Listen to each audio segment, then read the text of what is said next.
हाय kids, तैयार है ना आप सब आज की मज़ेदार कहानी सुनने के लिए। चलिए तो फिर शुरू करते हैं आज की कहानी। कहानी का नाम है भाग्य बड़ा या मेहनत। एक समय की बात थी, किसी गांव में दो दोस्त रहते थे। एक का नाम था मोहन और दूसरे का नाम था रघु। दोनों की बड़ी पक्की दोस्ती थी। एक दूसरे के बिना तो वे कहीं जाते ही नहीं थे। दोनों का बचपन साथ में बीता, शिक्षा साथ में प्राप्त की और दोनों के विवाह भी साथ साथ हुए।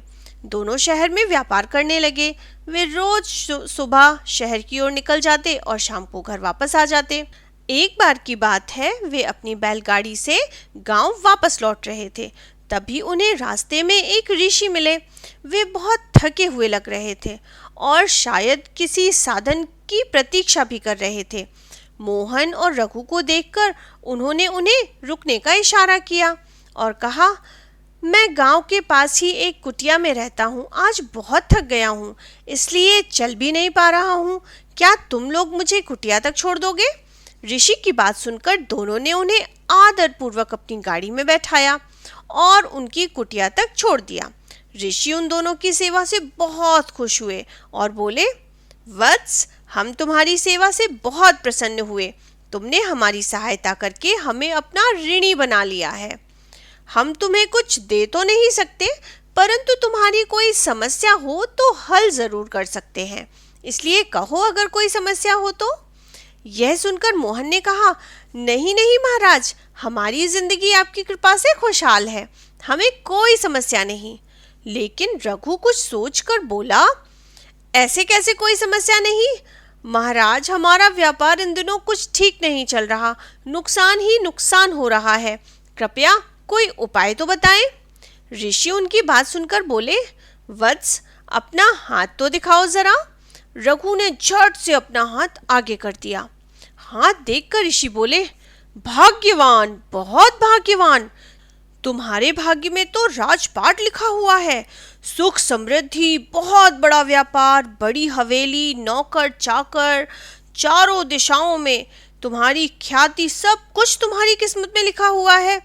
इससे उत्तम भाग्यशाली तो मैंने आज तक नहीं देखा। लेकिन फिर भी तुम्हारी ऐसी दशा, ये सोचने वाली बात है। अब ऋषि ने मोहन से अपना हाथ आगे बढ़ाने को कहा। उसका हाथ देखकर वे बोले, निर्धनता, निराशा, कर्ज, यही सब है तुम्हारी किस्मत में। सच कहूं तो इससे दुर्भाग्यशाली किस्मत मैंने किसी की नहीं देखी। लेकिन तुम निराश ना होना पुत्र, कर्म एक ऐसा साधन है जिससे व्यक्ति अपने भाग्य को भी बदल सकता है। फिर वे दोनों ऋषि की आज्ञा पाकर गांव वापस आ गए। अगले दिन मोहन शहर जाने के लिए रघु को लेने पहुंचा। उसने आवाज लगाई, मित्र, ओ मित्र। तभी वहां रघु का बेटा आया और बोला, काका, पिताजी तो अभी सो रहे हैं। अभी तक सो रहे हैं? मोहन ने आश्चर्य से कहा। उसकी तबीयत तो ठीक है ना?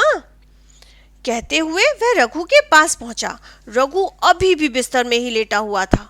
उसके पास पहुंचकर मोहन बोला, तुम अभी तक सो रहे हो? आज बाजार नहीं चलना है क्या? नहीं, रघुभर ने आलस्य भरे स्वर में कहा। क्यों, क्या हुआ? बाजार क्यों नहीं जाओगे? जब किस्मत इतनी बेहतरीन हो तो मेहनत क्यों करे? ये सुनकर मोहन हंसने लगा। उसने कहा, तुम अभी भी किस्मत की बात लिए बैठे हो? अरे ये किस्मत विस्मत कुछ नहीं होती, हमें अपनी मेहनत पर भरोसा रखना चाहिए। चलो अब चलो, तैयार हो जाओ। लेकिन रघु के सिर पर तो जूं तक नहीं रेंगी। वह मानने को तैयार ही नहीं हुआ। उसने तो अपने भाग्य को ही सब कुछ मान लिया था। जब मोहन बहुत जोर लगाने लगा तो रघु भड़क गया। उसने गुस्से में आकर कहा, हाँ हाँ, तुम तो चाहोगे ही कि मैं तुम्हारे साथ मेहनत करता रहूं। इससे तुम्हारा भी भला होता रहे, क्योंकि तुम्हारा अपना भाग्य तो खोटा है ना। रघु को अपने आप पर बहुत घमंड हो गया था, इसलिए वह अपनी और मोहन की बचपन की दोस्ती को भूल गया और घमंड में मोहन को बहुत कुछ कह गया। रघु के ऐसे व्यवहार की उम्मीद मोहन ने नहीं की थी। उसे बहुत दुख हुआ। जाते जाते रघु ने मोहन से साथ में काम करने के लिए भी मना कर दिया था। अब मोहन अकेले ही शहर जाता और अपना व्यापार करता और रघु रोज आलसियों की तरह घर में पड़ा रहता और अपने दिन फिरने के सपने देखता रहता। 2 साल के अंदर ही दोनों के दिन सच में फिर गए। सुख समृद्धि, बहुत बड़ा व्यापार, बड़ी हवेली, नौकर चाकर और चारों दिशाओं में ख्याति, सब कुछ था लेकिन मोहन के पास। वहीं दूसरी ओर रघु निर्धनता, गरीबी, बदहाली, निराशा और कर्ज के दौर से गुजर रहा था। अपने आलस के चलते वह अब किसी काम का ही नहीं रह गया था। उसका मकान तक गिरवी रखा जा चुका था।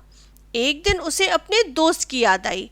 वह उससे मिलने पहुंचा, लेकिन शर्म के कारण मोहन से वह आंखें नहीं मिला पाया और उसके पैरों में गिरकर क्षमा मांगने लगा। मोहन ने उसे उठाया और अपने हृदय से लगा लिया। रघु ने मोहन से वादा किया, अब वह कभी भी अपने काम में किस्मत के भरोसे नहीं बैठेगा और पूरी मेहनत करेगा। इस तरह इस कहानी ने हमें एक बहुत इम्पोर्टेंट बात बताई, वो ये कि हमें हमेशा अपनी मेहनत पर विश्वास करना चाहिए और भाग्य के भरोसे नहीं बैठना चाहिए, क्योंकि अपनी मेहनत से हम इम्पॉसिबल चीज़ों को भी पॉसिबल कर सकते हैं। तो कैसी लगी आपको आज की कहानी? अगर आज की कहानी आपको पसंद आई हो तो मुझे कमेंट्स करके ज़रूर बताएं और इस कहानी को शेयर करें अपने फ्रेंड्स और फैमिली के साथ। साथ ही सब्सक्राइब करें मेरे चैनल कहानी दीदी को ऐसी ही और भी मज़ेदार कहानियों के लिए। अभी के लिए बस इतना ही। मिलती हूँ अगली बार एक नई कहानी के साथ। तब तक के लिए बाय बाय बच्चों।